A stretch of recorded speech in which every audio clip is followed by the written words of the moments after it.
think that today we are finishing our focus on the birth of Prabhu Yishu. आज मैं सोचता हूँ कि हम प्रभु यीशु मसीह के जन्म के ऊपर जो विचार कर रहे थे उसको समाप्त कर रहे हैं. And I've been gone all this month, so sorry about that. So I don't know what you've already studied. मैं पूरे महीने नहीं आ पाया था, इसलिए मुझे नहीं मालूम कि आप लोगों ने क्या विचार किया. So I just hope that this is not a repeat of what somebody else has already taught.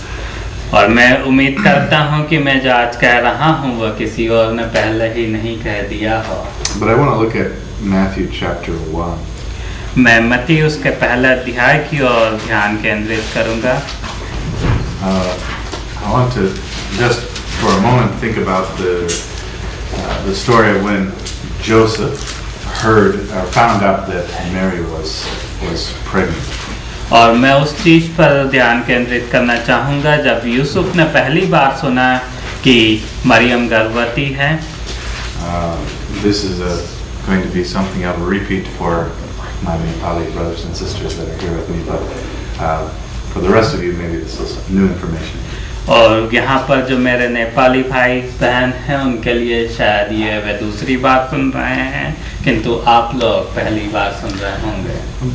But surely you studied the story of the angel coming and announcing to Mary that she's going to have a child. और आपने उस कहानी को सुना होगा जिसमें मरियम के पास स्वर्गदूत ने आकर इस बात को बताया कि उसे बच्चा होने वाला है. Mary was a young woman living in a small village in a rural area. और मरियम जो है एक छोटी सी लड़की थी जो गांव में रह रही थी. She was unmarried, but she was engaged to be married to a man named Joseph. उसकी शादी नहीं हुई थी किंतु उसकी सगाई हो गई थी जो यूसुफ नाम के व्यक्ति से. The angel came, announced to her, you are going to give birth to a son. और स्वर्गदूत ने आकर मरियम को बताया कि उसे एक पुत्र उत्पन्न होगा. This is going to be a miraculous birth. The Holy Spirit is going to cause you to become pregnant. और ये चमत्कारिक जन्म होगा और पवित्र आत्मा इसमें कार्य करेगा. So that this will be a virgin birth. और यह एक कुंवारी का जन्म होगा. Mary accepted this news, said, "Okay, let it be to me. I'm the servant of God." और मरियम ने इसको स्वीकार किया और कहा कि जो कुछ प्रभु की इच्छा उसके अनुसार हो. And I wonder what was Joseph thinking? और मैं इस बात पर आश्चर्य करता हूँ कि यूसुफ क्या सोच रहा होगा. At the beginning, maybe he didn't know anything. और शायद शुरू में उसे कुछ भी नहीं पता रहा हो. But after some time, because he sees the stomach getting a little bit fat. और थोड़े समय बाद उसने देखा होगा कि मरियम के पेट थोड़ा बड़ा होता जा रहा है. I wonder what he was thinking as he saw his future wife becoming a little bit fat.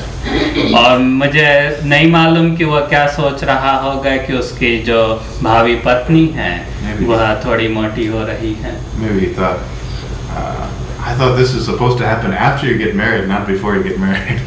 और वह शायद सोच रहा होगा कि ये शादी के बाद होना था, शादी के पहले नहीं. I mean that she's becoming fat before she's old. और वह बड़ी होने से पहले ही, बुजुर्ग होने से पहले ही मोटी हो रही है. When my wife married me, I was quite thin. और जब मेरी पत्नी ने मुझसे शादी की तब मैं बहुत दुबला था. I was actually 175 pounds at the time. और उस समय मैं केवल 175 पाउंड का था. Now I am 225 pounds. और अब मैं 225 पाउंड का हूँ. We all know that happens after you get married, but I wonder what Joseph was thinking to see his wife become a little bit fat before marriage. और यह शादी के बाद मोटापा बढ़ता है, किंतु यूसुफ शायद सोच रहा होगा कि शादी के पहले मोटापा कैसे बढ़ रहा है. But after some time, it was very clear that she wasn't just eating too much food; she was actually pregnant.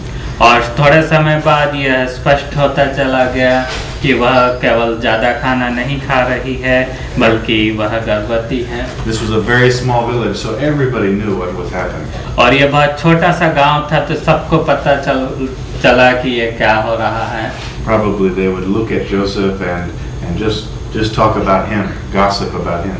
और शायद लोग जो यूसुफ को देखकर उसके बारे में बातें कर रहे होंगे What kind of man is this? He can't wait until marriage to do this. और सोच रहे होंगे कि कैसा व्यक्ति है कि शादी तक इंतजार नहीं कर सकता And so Joseph was embarrassed by the situation. और यूसुफ उससे बहुत ज़्यादा प्रभावित हुआ And he was angry also. और वो बहुत क्रोधित भी रहा होगा As far as he knew, his future wife had committed adultery.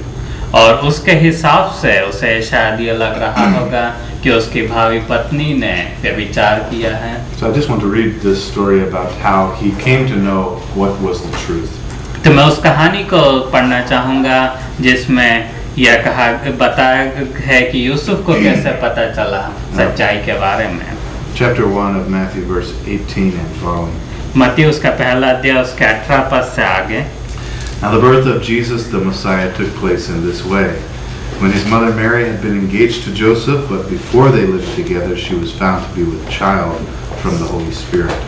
Her husband Joseph, being a righteous man and unwilling to expose her to public disgrace, planned to dismiss her quietly.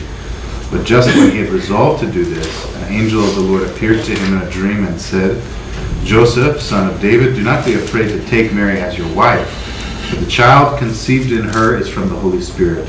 She will bear a son, and you are to name him Jesus, for he will save his people from their sins. All this took place to fulfill what had been spoken by the Lord through the prophet. Look, the virgin shall conceive and bear a son, and they shall name him Emmanuel, which means God is with us. When Joseph awoke from his sleep, he did as the angel of the Lord commanded him. He took her as his wife, but had no marital relations with her until she had borne a son, and he named him Jesus. अब यीशु मसीह का जन्म इस प्रकार से हुआ कि जब उसकी माता मरियम की मंगनी यूसुफ के साथ हो गई तो उनके इकट्ठे होने से पहले वह पवित्र आत्मा की ओर से गर्भवती पाई गई। सो उसके पति यूसुफ ने जो धर्मी था और उसे बदनाम करना नहीं चाहता था, उसे चुपके से त्याग देने की मनसा की। जब वह इन बातों के सोच ही में था तो प्रभु का स्वर्गदूत उसे स्वप्न में दिखाई देकर कहने लगा, हे यूसुफ, दाऊद की संतान, तू अपनी पत्नी मरियम को अपने यहाँ ले आने से मत डर, क्योंकि जो उसके गर्भ में है वह पवित्र आत्मा की ओर से है। वह पुत्र जनेगी और तू उसका नाम यीशु रखना, क्योंकि वह अपने लोगों का उनके पापों से उद्धार करेगा।